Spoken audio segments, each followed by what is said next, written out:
Avivamento evangélico na Grã-Bretanha. Mesma coisa, a situação na Inglaterra não era nada boa. Impressionante como a igreja declina rápido. Impressionante como ela pode declinar muito rapidamente, porque na virada do século XVII para o século XVIII, os puritanos estão logo ali. Os puritanos são o século XVII. Pois em algum tempo, pouquíssimas gerações, já estava tudo perdido. E a incredulidade, o mundanismo estavam presentes na igreja, fortemente. O estado do país era muito ruim. E os historiadores dizem que a Revolução Francesa tinha muito mais chance de acontecer na Inglaterra do que na própria França. Não fosse isso aí. Certo? Isso o Dr. Lloyd Jones sempre fala. Que foi o avivamento que impediu que houvesse uma Revolução Francesa. No caso seria uma Revolução Inglesa. Né? Algo parecido com a Revolução Francesa na Inglaterra. O avivamento ali veio por alguns meios. Um desses meios é, não surpreendentemente, os irmãos morávios. Os irmãos morávios foram para a Inglaterra e eles eram incansáveis. São indivíduos que impactam realmente.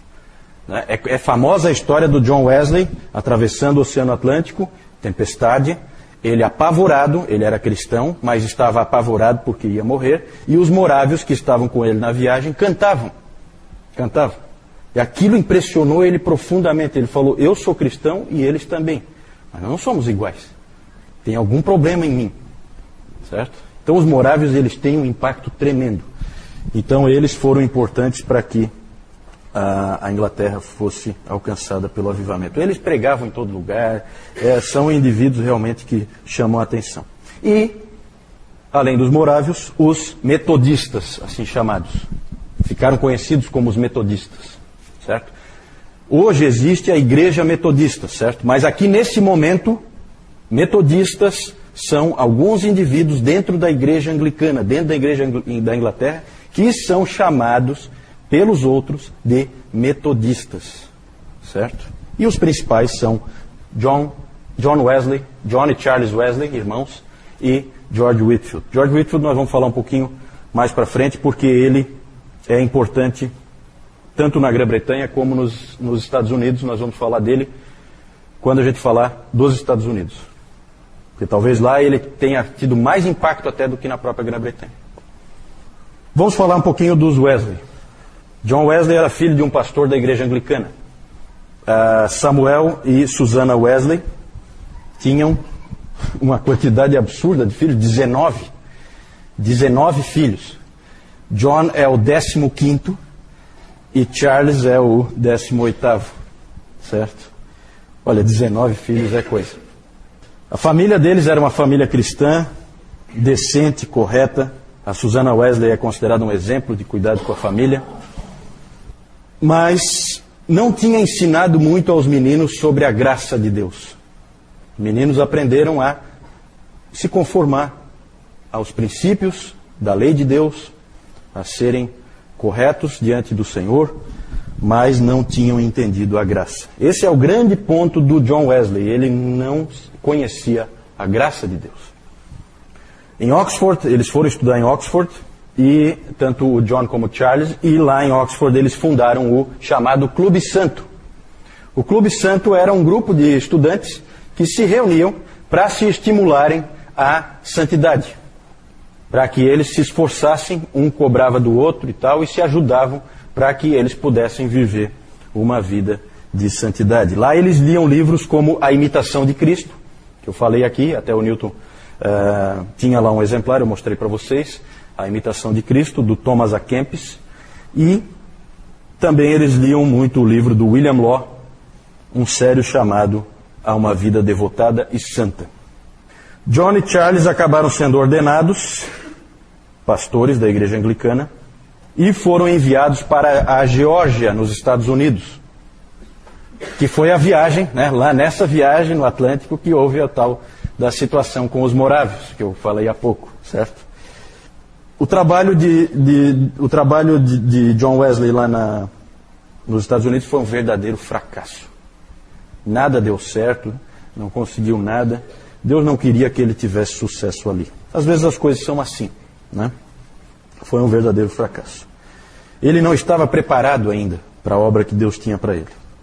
Desse tempo ele disse o seguinte, falando desse tempo ele disse o seguinte: todo o tempo que passei na Geórgia, eu ficava esmurrando o ar. Sendo ignorante da justiça de Cristo, eu tentava estabelecer a minha própria justiça.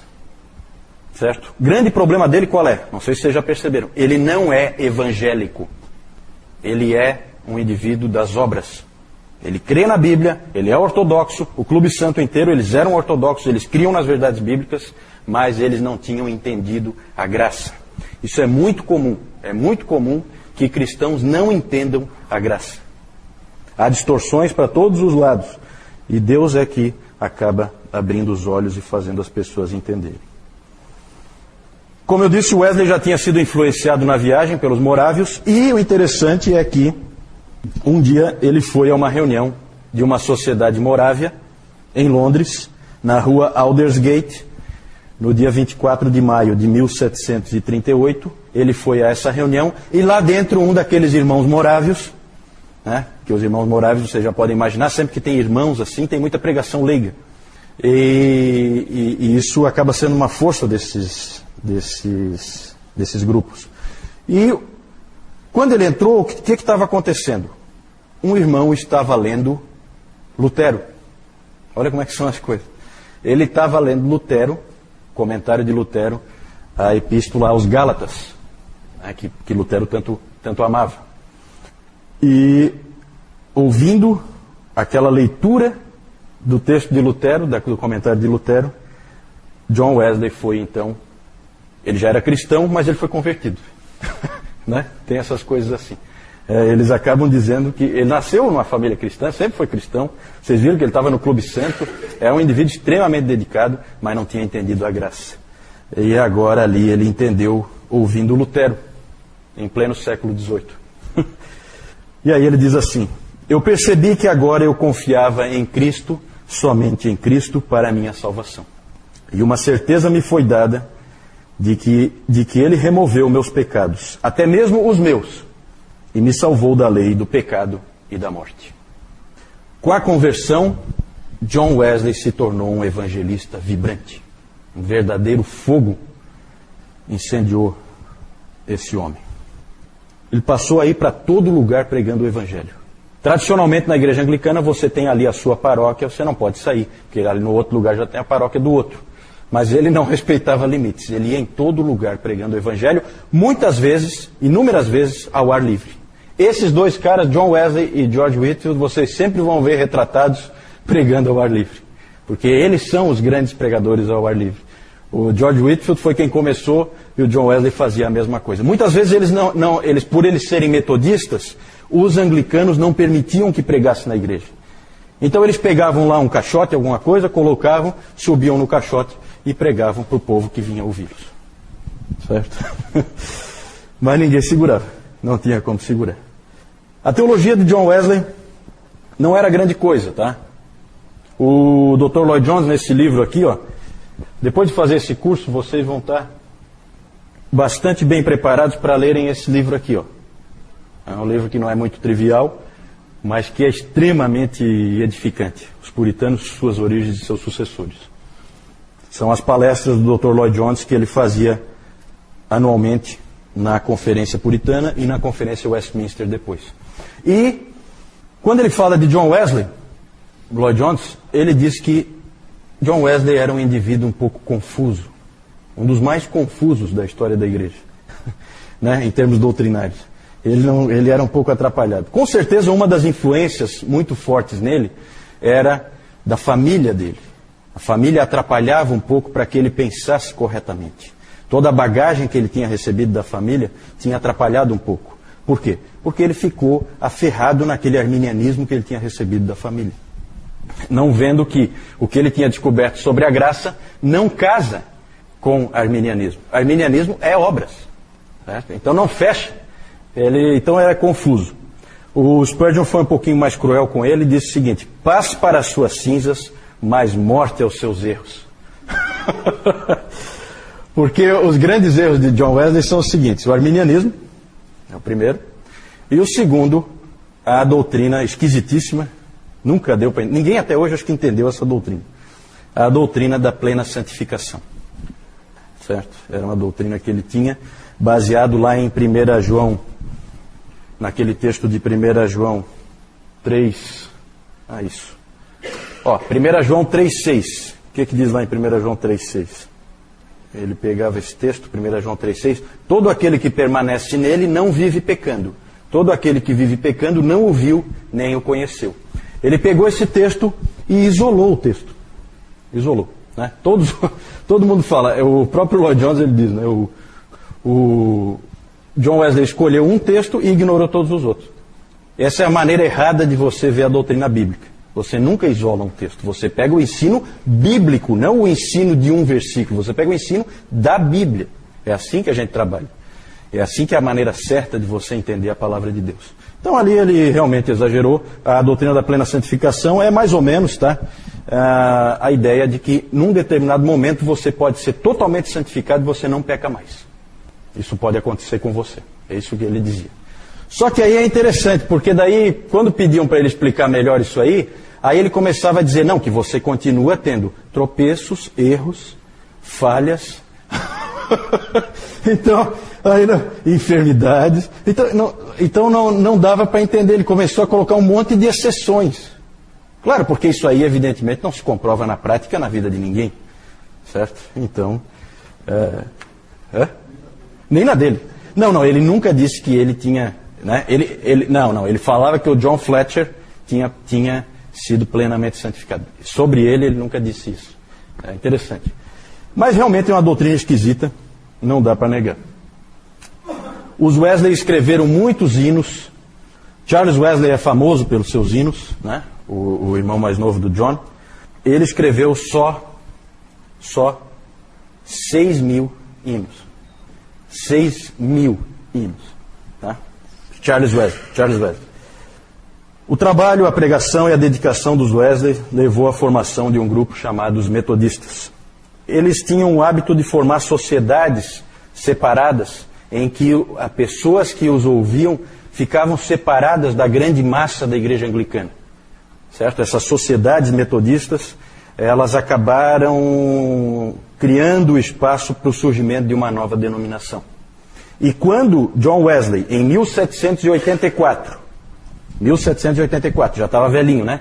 Quanto? 81 anos. Quando em 1784, John Wesley, ele ordenou Thomas Coke como bispo, diretamente, sem passar pela hierarquia da igreja, estava criada a igreja metodista. Certo? Quando ele fez isso, ele estava, na verdade, criando uma nova igreja. Foi isso que o John Wesley fez. George Whitefield, vou falar mais detalhes depois sobre ele. Na verdade, Whitefield foi convertido, ele era do Clube Santo também, foi convertido antes de Wesley. Os dois eram muito amigos. Eles acabaram deixando de trabalhar juntos por causa do arminianismo do Wesley, porque o George Whitefield era plenamente calvinista. E então não dava para trabalhar junto, mas eles sempre permaneceram amigos. Até o próprio George Whitefield pregou. Certa vez perguntaram para ele se ele achava que ele ia encontrar John Wesley no céu. E aí ele respondeu, porque o sujeito estava tentando induzi-lo a dizer que John Wesley é um herege e que, portanto, Wesley não seria encontrado no céu. Aí o Whitefield respondeu, não, eu acho que eu não vou encontrá-lo. Aí o sujeito ficou feliz, né, com a resposta. Só que o Whitefield complementou. Ele disse, ele vai estar tão perto do Senhor e eu tão longe que eu não vou ter oportunidade de encontrar com ele. Nisso ele puxou o tapete do sujeito que queria jogar o John Wesley como não irmão. Né? Nós vamos falar um pouquinho mais do George Whitefield depois, figura extraordinária. Ele tinha sido convertido já um tempo antes, através de um livro que ele tinha ganhado do Charles Wesley, que é esse livro aqui que a editora Pes acabou de traduzir e lançar no Brasil, que é o livro do escocês Henry Scougal, A Vida de Deus na Alma do Homem. Aqui na frente tem até um dizer do George Whitefield, né? Eles colocaram aqui, ó. Eu não sabia o que era a verdadeira religião até que Deus me enviou este excelente tratado. Outra coisa que ele disse também sobre esse livro, ele falou, foi o meio pelo qual Deus me mostrou que eu precisava nascer de novo ou seria condenado. Esse avivamento também teve a influência, especialmente junto a George Whitefield, também não de um conde. Lá o Zinzendorf era o conde que estava ligado lá ao pietismo. Aqui não é um conde, é uma condessa. Selina Hastings, a condessa de Huntingdon.